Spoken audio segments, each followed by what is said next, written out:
Just wanted to give some notes on quantitative reasoning.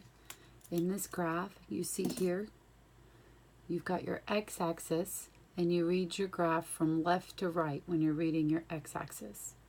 The left side's negative numbers, the right side's positive numbers, so that is from smaller to greater. So that is as the x value increases. And we always read from left to right. So we're always increasing on the x-axis. So as x increases.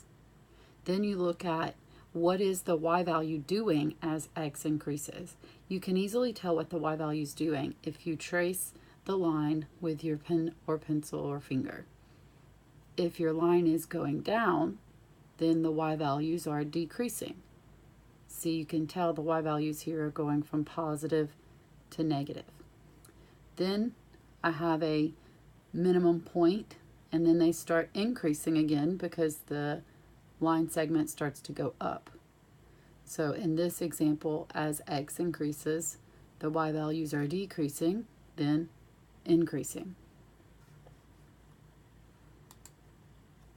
Sometimes they give it to you in the form of a table. In the table, you've got the left side represents x.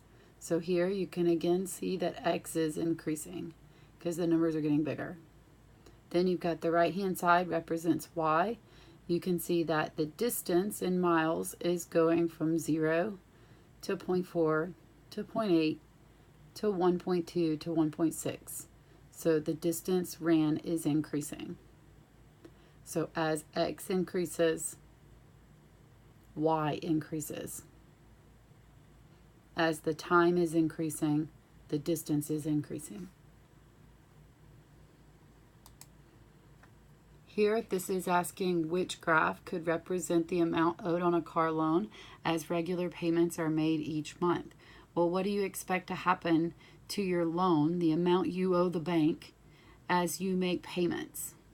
So after my first payment, I owe a little bit less.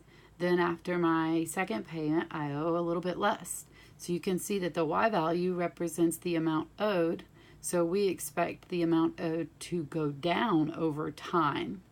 The more I pay, the less I owe. That is as x increases, y decreases, because the amount owed would decrease over time. Here's an example of a graph of distance over time. So we see the distance the dog is from a trainer after a command is given. So the distance from the trainer increases because the line is going up, then it decreases, then it stays the same. Notice the distance here when the line is flat or horizontal. That means that whatever the y value is, that's not changing, it's constant. The distance is constant for 3 seconds.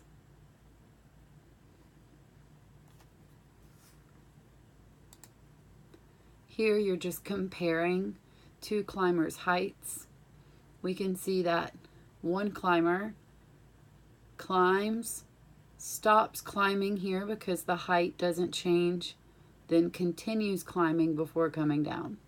The other climber climbs, stops, then goes down.